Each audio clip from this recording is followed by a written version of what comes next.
सभी को मेरा नमस्कार। आज देश वैश्विक महामारी कोरोना से बहुत प्रभावित है और इसमें भारतवर्ष में लगभग 35,000 के आसपास कोरोना के से संक्रमित हैं। उत्तर प्रदेश में भी इसकी संख्या लगभग 2400 के आसपास पहुंच चुकी है। ऐसी स्थिति में हम शिक्षकों को ये जिम्मेदारी शासन के द्वारा निर्धारित की गई है कि बच्चों के पढ़ाई का नुकसान न हो। इसी उद्देश्य को ध्यान में रखते हुए हम लोग जो है बच्चों को ऑनलाइन क्लासेस के तहत यूट्यूब के माध्यम से एवं अन्य उचित माध्यमों से शिक्षित करने का काम कर रहे हैं। तो इस संबंध में आज मैं जो है महात्मा गांधी के राष्ट्रीय आंदोलन में योगदान पर आप लोगों को बताना चाहूँगा। और हम समझते हैं कि महात्मा गांधी का भारतीय राष्ट्रीय आंदोलन में पदार्पण जब होता है तो अब देखें तो उस समय प्रथम विश्व युद्ध का दौर चल रहा होता है। 1915 में महात्मा गांधी दक्षिण अफ्रीका से यात्रा करके भारत आते हैं। तब से जो है भारतीय राजनीति में एंट्री करते हैं। लेकिन उसके पहले का जो घटनाक्रम है, पहले का कार्यकाल है, पहले का जो राष्ट्रीय आंदोलन का इतिहास है, उसमें देखें तो हम सभी लोग जानते हैं कि भारतीय राष्ट्रीय कांग्रेस की स्थापना 1885 में हुई और 1885 में स्थापना के तहत हम देखें तो भारतीय राष्ट्रीय कांग्रेस दो खेमे उसमें दिखाई देते हैं, एक गरम दल और दूसरा नरम दल। और गरम दल नरम दल के बीच जो है आपसी टकराहट होती है, जिसका प्रतिफल होता है कि 1907 में सूरत स्प्लिट होता है। बाद में देखें ये दोनों खेमे जब लखनऊ में इंडियन नेशनल कांग्रेस का अधिवेशन 1916 में होता है तो फिर से मिल करके भारतीय राष्ट्रीय आंदोलन में महत्वपूर्ण भूमिका निभाते हैं। तो इस प्रकार से जो गांधी मूवमेंट है, क्योंकि हमको लगता है कि आप लोगों को भारतीय राष्ट्रीय आंदोलन का जो पोर्शन बताया जाना है 1920 से लेकर के 1947 तक का इतिहास, उसमें बिना गांधी को समझे आप इतिहास को सही ढंग से नहीं समझ पाएंगे। इसीलिए हमने सोचा कि महात्मा गांधी के संदर्भ में उनका राष्ट्रीय आंदोलन में क्या योगदान रहा है, इसमें हम आपको अवगत कराएं, कुछ महत्वपूर्ण बिंदुओं को बताएं। तो इसी उद्देश्य से गांधी जी के बारे में मैं चर्चा करना चाहूँगा। आप सभी लोग जानते हैं कि गांधी से महात्मा मोहनदास करमचंद गांधी से महात्मा गांधी बन गए, राष्ट्रपिता बने, बापू बने। ये सब जो नाम उनके साथ जुड़ा है तो इसका मतलब कि कुछ न कुछ ऐसा कार्य रहा होगा जिसके कारण से ये सब नाम जुड़ा हुआ है। तो आप इसकी शुरुआत देखें कहाँ से होती है। आप सभी लोगों को पता होगा कि भारत में गांधी जी ने सत्य, अहिंसा और सत्याग्रह का प्रयोग नहीं किया था, क्योंकि वो बैरिस्ट्री की पढ़ाई लंदन से किए। बैरिस्ट्री की पढ़ाई करने के बाद 1893 में भारत आए और 1893 में भारत आने के बाद भारत में प्रैक्टिस करने लगे और भारत में बम्बई में प्रैक्टिस किए। इसके अलावा और भी कई जगहों पर उन्होंने वकालत की प्रैक्टिस की। लेकिन दादा एंड अब्दुल्ला नामक कंपनी जो दक्षिण अफ्रीका में कार्य करती थी, उनके बुलावा पर 1893 में दक्षिण अफ्रीका में जाने का निश्चय किया और उस दौरान उनको 105 पाउंड वार्षिक वेतन का निर्धारण किया गया उस कंपनी के द्वारा। और जब वहां गए तो वहां पर देखे, जब ट्रेन में सफर किए तो उस ट्रेन में सफर के दौरान हम देखें तो उनको अपमानित होना पड़ा। क्यों? क्योंकि फर्स्ट क्लास का टिकट लेने के बावजूद भी एक अंग्रेज के कहने पर फर्स्ट क्लास की बोगी से उनको उतार दिया गया था। तो वहां पर रंग भेद की नीति उनके सामने आती है और उस रंग भेद की नीति के तहत काफी अपमानित वो महसूस करते हैं। ऐसी स्थिति में उन्होंने सोचा कि इसके लिए क्यों ना जो है संघर्ष किया जाए। तो इसलिए 1894 ईस्वी में महात्मा गांधी ने नेटाल इंडियन कांग्रेस का स्थापना किया। आप देखें, नेटाल इंडियन कांग्रेस की स्थापना किया और नेटाल इंडियन कांग्रेस की स्थापना के बाद जो है 1906 में जोहान्सबर्ग में रंग भेद की नीति के तहत जो है सत्याग्रह मूवमेंट की शुरुआत की और इसी सत्याग्रह मूवमेंट के तहत जो है एशियाटिक रजिस्ट्रेशन बिल जो था, जो रंग भेद को बढ़ावा दे रहा था, अंग्रेजों ने ऐसी व्यवस्था की थी तो उसको समाप्त करने के लिए प्रयास किया। ट्रांसवाल एमिग्रेशन एक्ट, इसको भी उन्होंने समाप्त करने का प्रयास किया।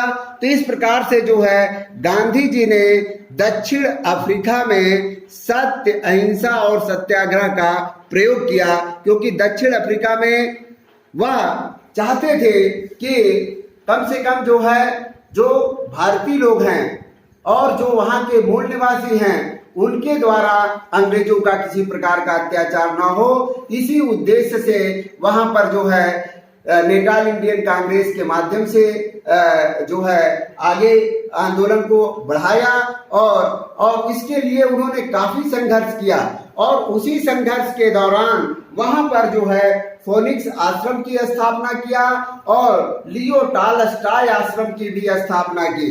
लियो टॉलस्टॉय एक जर्मन व्यापारी थे, पारिक वे, उनके दिए हुए धन से उन्होंने करीब 1100 एकड़ में इस आश्रम की स्थापना किया। तो दक्षिण अफ्रीका में जो गांधी जी ने आंदोलन किया, वह गांधी जी का आंदोलन पूरी तरह से सफल हुआ और पूरी तरह से सफल होने के कारण से गांधी जी जब 1915 में भारत आए तो भारत में उनका पहला सत्याग्रह हुआ, जिसको इतिहास में चंपारण सत्याग्रह के नाम से जाना जाता है। चंपारण सत्याग्रह क्यों हुआ, इसके बारे में हम देखें तो चंपारण में नील की खेती करने के लिए किसानों को बाध्य किया जाता था, यानी 3 कठिया प्रथा, इतिहास में उसको 3 कठिया प्रथा के नाम से जानते थे कि 3 बिस्से पर नील की खेती करना अनिवार्य किया गया था। और ऐसी स्थिति में जब नील की डिमांड विश्व मार्केट में कम हो गई तो उससे किसानों को काफी नुकसान हो रहा था, क्योंकि प्राकृतिक जो रंग है कृत्रिम रंग के स्थान पर ब्रिटेन में कृत्रिम रंग बनना शुरू हो गया था और कृत्रिम रंग बनने के कारण से जो नील की डिमांड थी वो कम हो गई। और ऐसी स्थिति में जो है 3 कठिया जो चंपारण सत्याग्रह का विद्रोह हुआ। गांधी जी का भारत का पहला एक प्रकार का आंदोलन था, जिसमें जो है वहां के जो तिरहुत डिवीजन का जो है कमिश्नर था, डीकाक का नाम आता है। डीकाक ने गांधी जी को आदेश किया कि आप चंपारण छोड़कर चले जाइए, चंपारण आपका स्थान नहीं है, आप गुजरात के रहने वाले हैं। लेकिन गांधी जी उसी समय यह स्टेटमेंट दिए थे कि यह मेरा ही देश है, मैं बाहर का नहीं हूं, आप चाहें तो मुझे जेल में डाल सकते हैं, लेकिन मैं झुकने वाला नहीं हूं। तो पहला प्रयोग सत्याग्रह के रूप में गांधी जी ने सत्य अहिंसा के बल पर चंपारण में किया। और चंपारण में जब इनका व्यापक किसानों का विद्रोह हुआ, किसानों ने बगावत किया, ऐसी स्थिति में जो है ब्रिटिश सरकार को एक कमेटी बनानी पड़ी, जिसके सदस्य स्वयं गांधी जी थे। और गांधी जी ने उस कमेटी के सदस्य के रूप में देखें तो जो निर्णय लिया गया चंपारण सत्याग्रह में, उसमें जो है 3 कठिया प्रथा के लिए जिसके लिए बाध्य किया जाता था किसानों को, उसको रोक दिया गया। तो यह गांधी जी का भारत में पहला सफल आंदोलन था। इसके बाद जो है खेड़ा सत्याग्रह की बात आती है।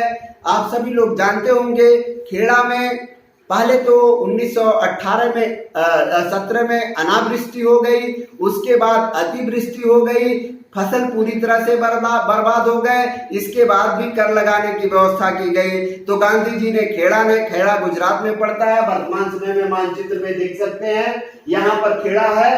तो गांधी जी ने यहाँ पर मूवमेंट शुरू किया और यहाँ पर मूवमेंट, और उस समय सबसे बड़ी समस्या थी कि काला बुखार, जिसको स्पेनिश बुखार भी कहते हैं, कहा जाता है कि स्पेनिश बुखार से पूरी दुनिया उस समय तबाह था।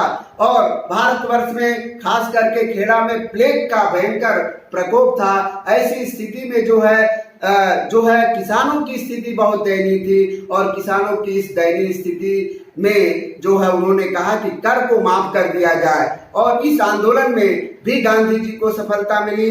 इस प्रकार से खेड़ा सत्याग्रह भी उनका पूरी तरह से सफल हुआ। इसके बाद मैंने आप लोगों से कल पिछले कक्षा में जो है मैंने बताया था असहयोग आंदोलन के बारे में। आप सभी लोग जानते हैं गांधी जी का पहला सबसे राष्ट्रीय स्तर पर अगर कोई आंदोलन है तो निश्चित रूप से असहयोग आंदोलन है और असहयोग आंदोलन में सत्य अहिंसा सत्याग्रह यानी गांधी जी ने जो दक्षिण अफ्रीका में प्रयोग किया था उसी प्रयोग को यहाँ पर भी सफल बनाने का प्रयास किया। दुर्भाग्य था कि जो असहयोग आंदोलन था उस असहयोग आंदोलन में हिंसा हो गई। आप सभी लोग जानते हैं कि गोरखपुर के चौरी चौरा नामक स्थल पर मानचित्र में आप देख सकते हैं गोरखपुर के चौरी चौरा नामक स्थल पर जो है हिंसा हो गई। 22 पुलिस कर्मियों को जिंदा जला दिया गया। ऐसी स्थिति में गांधी जी को वह आंदोलन वापस लेना पड़ा। तो इस प्रकार से गांधी जी को मार्च 1922 में कारावास हो गया। 6 वर्ष की कारावास की सजा सुनाई गई, लेकिन गांधी जी जेल चले गए। जेल चलने के बाद उनका स्वास्थ्य खराब हुआ और 2 वर्ष में ही उनको छोड़ दिया गया। ऐसी स्थिति में गांधी जी ने फिर जो है रचनात्मक कार्यों की ओर ध्यान दिया, अछूत द्वार की ओर ध्यान दिया, हरिजन पत्रिका का प्रकाशन करने का काम किया, यंग इंडिया से जो है सत्य अहिंसा सत्याग्रह का प्रचार प्रसार करना शुरू किया। तो इस प्रकार से गांधी जी अपने आंदोलन को आगे बढ़ाते रहे। और सबसे बड़ी बात है कि दूसरा गांधी जी का जो मूवमेंट शुरू हुआ वह सिविल सविनय अवज्ञा आंदोलन के नाम से इतिहास में जाना जाता है, जो 12 मार्च 1930 से शुरू हुआ था। और 12 मार्च 1930 में गांधी जी का जो सविनय अवज्ञा आंदोलन शुरू हुआ वह दांडी की यात्रा किया।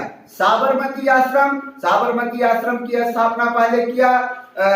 साबरमती आप समझ रहे हैं कि अहमदाबाद आप मानचित्र में देख रहे होंगे। गांधीनगर गुजरात की राजधानी है वर्तमान समय में, अहमदाबाद है। इसी से 12 मील दूर पर जो है साबरमती आश्रम है। वहीं से जो है गांधी जी ने सविनय अवज्ञा आंदोलन की शुरुआत की और सविनय अवज्ञा आंदोलन के तहत जो है साबरमती आश्रम से दांडी की यात्रा की कुल 241 किलोमीटर की यात्रा थी, जिसको 78 सहयोगियों के साथ 24 दिनों में उन्होंने पहुंच करके नमक कानून को तोड़ने का काम किया। यह गांधी जी का बहुत बड़ा मूवमेंट था और पूरे भारत का जनमानस, यहाँ तक कि स्त्रियां, बच्चे, सभी लोग ब्रिटिशों के द्वारा जो ब्रिटिशों के अगेंस्ट में जो चलाया जा रहा है यह गांधी जी का मास मूवमेंट था। इसमें सक्रिय भूमिका निभा रहे थे। तो इस प्रकार से देखा जाए यह आंदोलन में गांधी इरविन के बीच एक समझौता होता है मार्च 1931 में और इस समझौता के साथ यह निर्णय लिया जाता है कि आंदोलन को वापस ले लिया जाए।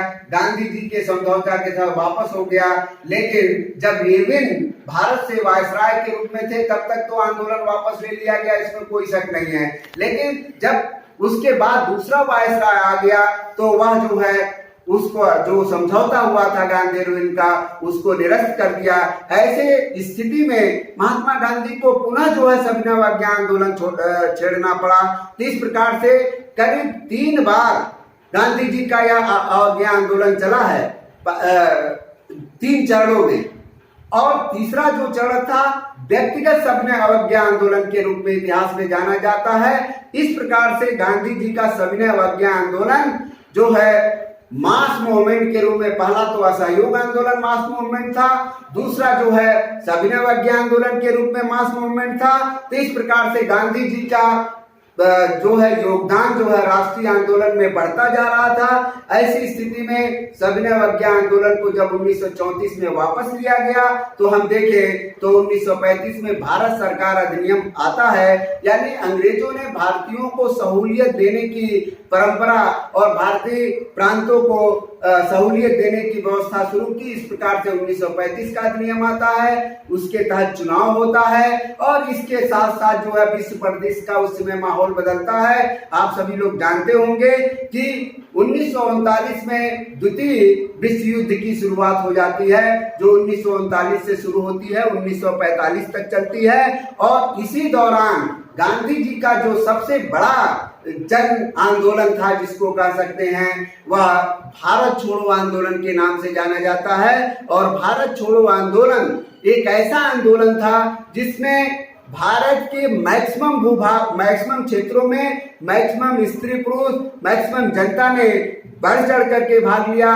और इसी में महात्मा गांधी ने आह्वान किया था, डू और डाई, करो या मरो के हिसाब से वह इस मूवमेंट को चलाए और यह मूवमेंट बहुत सफल रहा। और इसमें जो है इस मूवमेंट की शुरुआत बंबई के ग्वालियर टैंक मैदान से 8 अगस्त 1942 को किया गया था। तो इस प्रकार से यह आंदोलन अपने आप में बहुत प्रभावशाली रहा। और मैं आपको एक महत्वपूर्ण तथ्य से परिचय कराना, तो इसमें बहुत सारे लोगों ने, चाहे पंडित जवाहरलाल नेहरू हो, चाहे सरदार वल्लभ भाई पटेल हो, चाहे अरुणा आसफ अली हो, चाहे सरोजनी नायडू हो, ऐसे बहुत सारे नेता इस आंदोलन में बढ़ चढ़ करके भाग लिए। आपके बनारस में, भदोही में, इलाहाबाद में, विभिन्न जगह इसका बहुत ही बड़ा प्रभाव दिखाई देता है। और मैं एक महत्वपूर्ण तथ्य से अवगत यह कराना चाह रहा हूं कि इस आंदोलन में देवरिया जिले में 13 वर्ष 4 माह का बालक रामचंद्र विद्यार्थी तिरंगा फहराते हुए 14 अगस्त 1942 को शहीद हुआ था। और यह अपने आप में जो है देश के इतिहास में सबसे छोटे शहीद का उदाहरण मिलता है कि 13 वर्ष 4 माह का बालक जो कि छोटी कक्षा में पढ़ रहा था और देश के नाम पर अपने आप को बलिदान दे दिया। तो यह भारत छोड़ो आंदोलन की बहुत बड़ी उपलब्धि थी। माना कि इसी दौरान गांधी का मूवमेंट आगे बढ़ रहा था, गांधी जी का प्रभाव अंग्रेजों पर बहुत तगड़ा पड़ रहा था। इसीलिए अंग्रेज लोग चाहते थे कि भारत को सहूलियत दे दिया। इसी का प्रतिफल रहा कि हम देखें 1947 में भारत आजाद हुआ। तो इस प्रकार से गांधी जी का जो ये आंदोलन का स्वरूप है, जो आंदोलन के रूप में गांधी जी महत्वपूर्ण भूमिका निभाई, इसके साथ साथ कुछ महत्वपूर्ण बिंदुओं से आप सबको अवगत और कराना चाह रहे हैं। कुछ रचनात्मक कार्यों की ओर उन्होंने ध्यान दिया, जिसमें मैंने बताया कि पंचव्रत की बात उन्होंने कहा, जिसमें जो है चरखा काटना हुआ, अस्पृश्यता का मिटाना हुआ, मादक मद्य निषेध का विरोध, हिंदू मुस्लिम एकता, कौमी एकता के रूप में, और स्त्रियों का मान सम्मान, ये पंचव्रत उनके थे। इसके साथ साथ ग्राम उद्योग संघ, विलेज इंडस्ट्री सोसाइटी की स्थापना, एसोसिएशन की स्थापना करना, तालिमी संघ, बेसिक एजुकेशन की सोसाइटी की स्थापना करना, प्रौढ़ शिक्षा, स्त्री शिक्षा पर बल देना।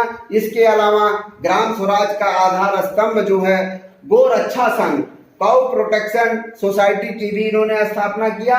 तो इस प्रकार से बहुत सारे रचनात्मक कार्यों के द्वारा खादी और चरखा, क्योंकि इनके रचनात्मक कार्यों में खादी और चरखा था, तो इसके माध्यम से जो है वह आंदोलन को आगे बढ़ाते हैं और ये सब रचनात्मक कार्यों के तहत कार्य किए। इसके साथ साथ हम देखें तो बहुत सारी इन्होंने रचनाएं लिखी जो उनकी पुस्तक है।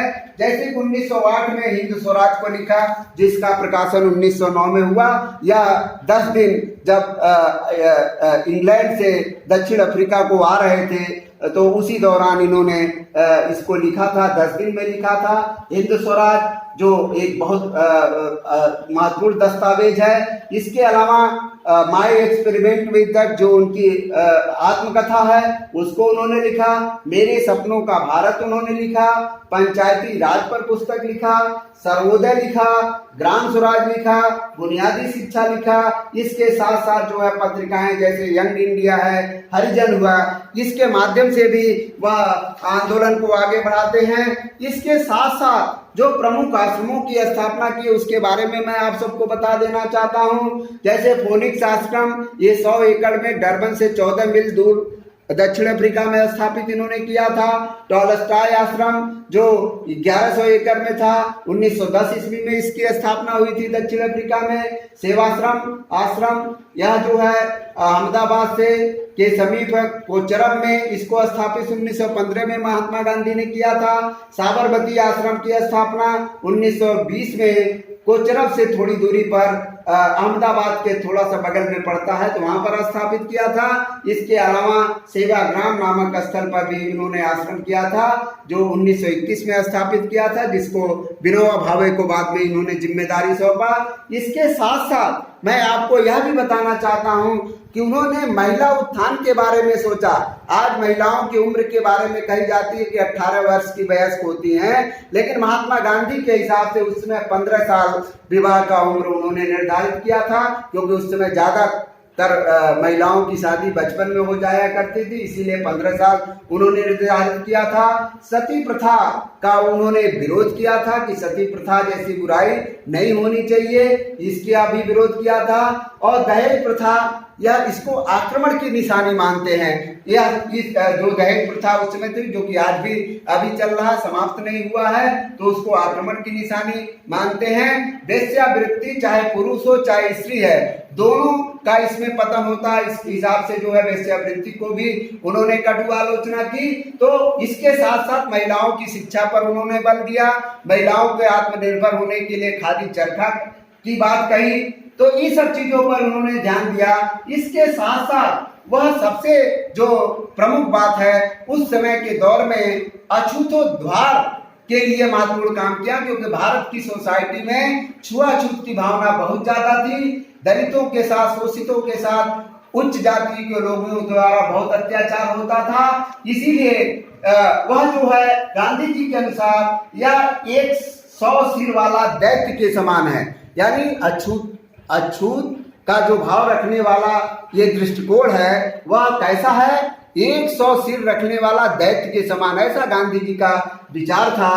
तो इस प्रकार से गांधी जी, लेकिन एक चीज और मैं बताना चाह रहा हूं कि गांधी जी जाति पाति व्यवस्था के समर्थक थे, क्योंकि उनको लगता था कि जातियां अगर बनी रहेंगी तो बचपन से अपने पैतृक गुण को लोग सीखेंगे, इसीलिए वो जात पात व्यवस्था के समर्थक थे। और मैं इस संबंध में एक महत्वपूर्ण तथ्य से आप सबको अवगत कराना चाह रहा हूं कि संतराम बीए, जिन्होंने जात पात तोड़क मंडल की स्थापना किया था, इस प्रकार से गांधी जी के विचारों से उनकी विचारधारा मेल नहीं खाता है। लेकिन वास्तव में अगर संतराम बीए पार्टीशन भारत का नहीं होता, यदि वो रहते तो निश्चित रूप से बहुत बड़ा मूवमेंट हो सकता था।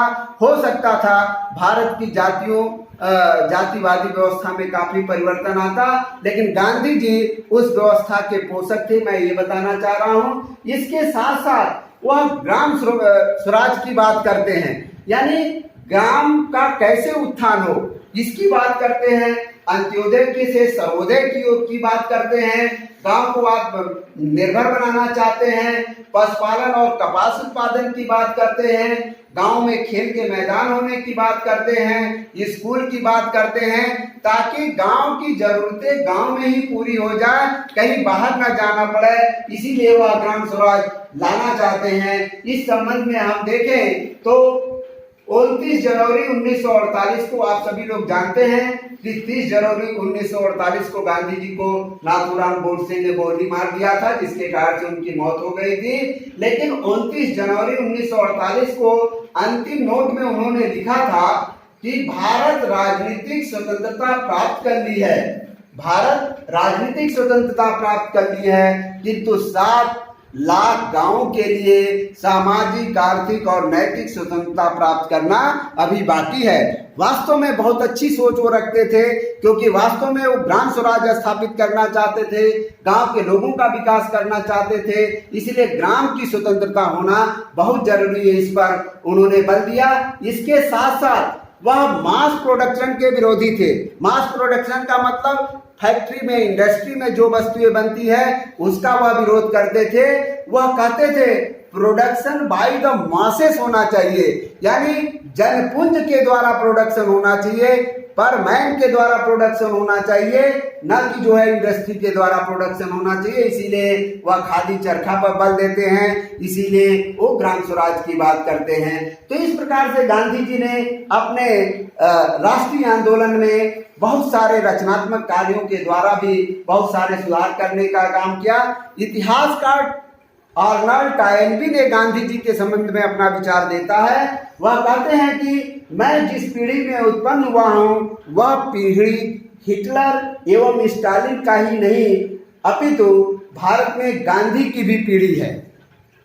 मैं जिस पीढ़ी में पैदा हुआ हूँ वह विश्व में हिटलर स्टालिन का ही पीढ़ी नहीं अपितु गांधी का भी पीढ़ी है। यह मैं निश्चय पूर्वक कह सकता हूँ कि मानव इतिहास में गांधी का प्रभाव हिटलर एवं स्टालिन से ज्यादा चिरस्थायी होगा। ऐसा इतिहासकार आर्नल्ड टॉयनबी का स्टेटमेंट है, विचार है। तो इस प्रकार से निश्चित रूप से कह सकते हैं हिटलर और स्टालिन को आज याद नहीं करते हैं, बल्कि जो है गांधी को पूरी दुनिया पूछती है। क्यों? क्योंकि गांधी ने सत्य अहिंसा सत्याग्रह का जो संदेश दिया है।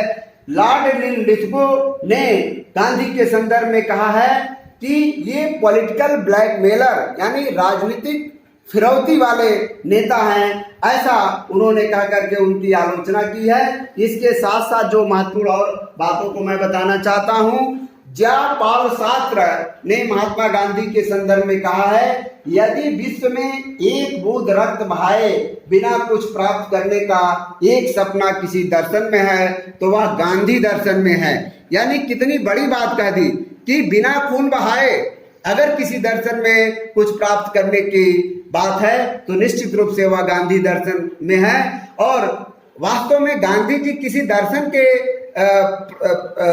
प्रणेता नहीं थे, उनको जो उचित लगता था वो बोलते थे, इसीलिए उनको व्यवहारिक आदर्शवादी भी कहा जाता है। व्यवहारिक वो महसूस जो करते थे, इसीलिए वह अपने आप का पहले प्रयोग करते थे, उसके बाद जो है दूसरों को प्रयोग करने की संदेश देते थे।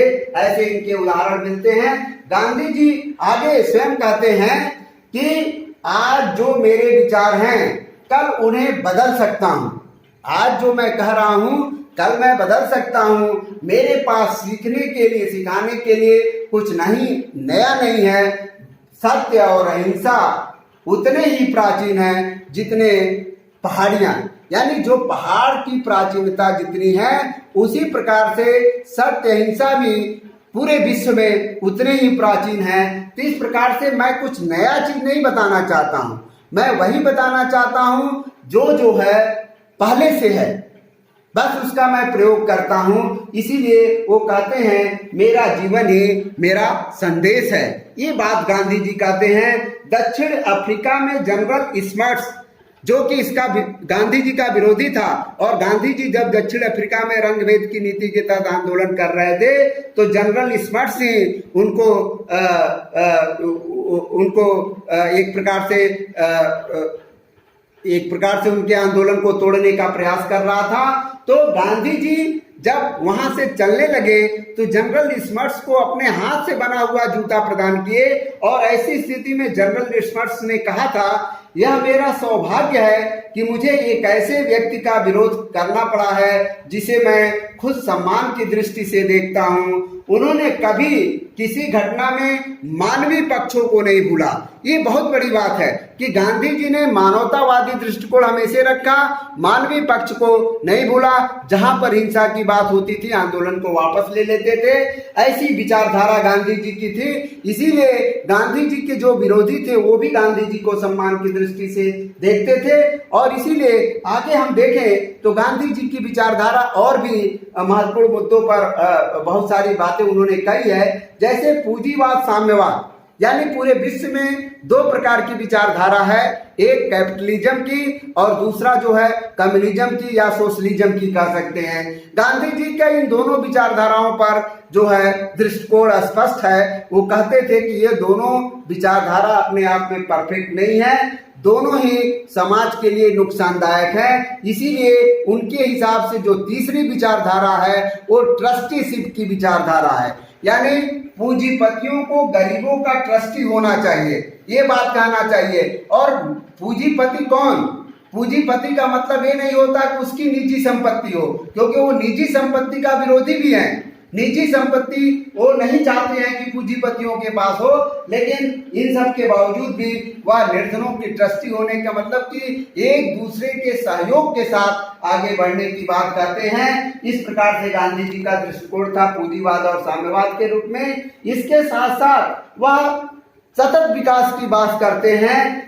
अचानक जो है आज का जो भौतिकवाद है उसका वह विरोध करते हैं, क्योंकि भौतिकवाद बहुत सारी चीजों को जो है इग्नोर करते हुए बहुत सारी चीजों को हमारा आज हम देखें विकास तो हम कर रहे हैं, लेकिन आज जैसे कोरोना महामारी से पूरी दुनिया परेशान है, आप देख सकते हैं कि ये विकास का ही मानक तो है। यदि मान लीजिए कि चाइना ने इस बीमारी को बढ़ाने में योगदान दिया होगा तो निश्चित रूप से विकास का ही मानक है कि नहीं? तो ऐसे विकास को वो विकास नहीं मानते थे। मेरा कहने का मतलब ये था, गांधी जी के अनुयायियों में प्रमुख रूप से आप सभी लोग जानते हैं कि अमेरिका के मार्टिन लूथर किंग का नाम आता है, नेल्सन मंडेला का नाम आता है। ये प्रमुख ऐसे बहुत सारे गांधी जी के विचारक, गांधी जी के अनुयायी हैं जो गांधी जी की विचारधारा को पालन करते हैं और दुनिया को संदेश देते हैं। इसके हिसाब से हम वो कहते हैं हिंसा का जवाब सत्याग्रह और आत्मबल से ही दिया जा सकता है, और नैतिकता पर उन्होंने बल दिया है, ये सब बातें किया है। इस प्रकार से देखा जाए तो आधुनिक सभ्यता को वह शैतानी सभ्यता कहते हैं। जो वर्तमान समय में जो विकास का दौर चल रहा है, वैश्वीकरण का दौर चल रहा है, इस ऐसी प्रकार की सभ्यता को वह शैतानी सभ्यता कहते हैं। और एक प्रकार से वे क्रियाशील और व्यवहारिक दार्शनिक की भूमिका में नजर पाते हैं। वह राम राज्य को आदर्श राज्य मानते हैं, लेकिन आप इस चीज को ध्यान रखिएगा, वो दशरथ के राम की नहीं पूजा करते थे। माना कि वो रामचरितमानस जैसे ग्रंथ से प्रभावित से इसके अलावा जो है गीता से भी प्रभावित थे, बाइबल से भी प्रभावित थे, अहिंसा परमो धर्म जैन धर्म की विचारधारा से प्रभावित थे, लेकिन वह ऐसे दर्शन को नहीं मानते थे जो मानवता का विरोधी हो। इसीलिए वह राम राज्य की कल्पना करते हैं, लेकिन वह कैसा राम राज्य होगा? धर्म का राज्य होगा, न्याय का राज्य होगा, प्रेम का राज्य होगा, ऐसे राज्य की बात करते हैं, न कि उस त्रेता युग वाले राम की बात करते हैं। तो इस प्रकार से उनके राम निर्गुण हैं, उनके राम ईश्वर अल्लाह तेरे नाम की बात करते हैं। इसका क्या मतलब हुआ कि वह प्रत्येक मानव में मनुष्यता देखना चाहते हैं, मानवीय दृष्टिकोण रखते हैं, इसीलिए ऐसी विचारधारा वह रखते हैं। वह ऐसे प्रेम के राज्य की स्थापना करते हैं। इसीलिए आप सभी लोग जानते होंगे आइंस्टीन जैसा विद्वान भी महात्मा गांधी की तारीफ करते हुए पाया जाता है कि वह कहता है आगे आने वाली पीढ़ी शायद ही विश्वास कर सकेगी कि गांधी जैसा हाड़ मांस का पुतला कभी इस धरती पर रहा था। यानी कि गांधी जैसा दुबला पतला हाड़ मांस का ऐसा चिथड़ा पाने हुए व्यक्ति कभी जो है इस धरती पर रहा था, आने वाली पीढ़ी को शायद विश्वास हो। लेकिन हम समझते हैं आइंस्टीन की विचारधारा आज के परिप्रेक्ष्य में देखा जाए तो मैं समझता हूँ गांधी जी पूरी दुनिया में फैल चुके हैं। तो वो विचारधारा मुझे लगता है जो उस समय आइंस्टीन ने कहा था, निश्चित रूप से उस समय के परिप्रेक्ष्य में कहा था, लेकिन वास्तव में आज देखा जाए तो दुनिया को पूरी तरह से विश्वास है। ऐसा भी सत्य अहिंसा सत्याग्रह का पुजारी भारत की भूमि पर पैदा हो सकता है जो पूरी दुनिया को मानवता का संदेश देता है। और पूरी दुनिया में उसके जन्म दिवस पर 2 अक्टूबर 1869 में जब इनका जन्म हुआ था, उसकी 150वीं जयंती पूरे दुनिया में मनाई गई है। और आप सभी लोग जानते होंगे कि उन्हीं के जन्म दिवस पर ही जो है अहिंसा दिवस के रूप में मनाया जाता है। तो ये हमारे देश के लिए बहुत बड़ी उपलब्धि है। हमारे राष्ट्रपिता हैं, हमारे बापू हैं, हमारे लिए महात्मा हैं, और ये जो योगदान हमारी राष्ट्रीय आंदोलन में दिया है, हम लोगों के लिए दिया है, निश्चित रूप से बहुत बड़ा योगदान है। बहुत बड़े सीख हमको देकर गए हैं। ऐसे महात्मा गांधी को हम सत नमन करते हैं, वंदन करते हैं। जय हिंद, जय भारत।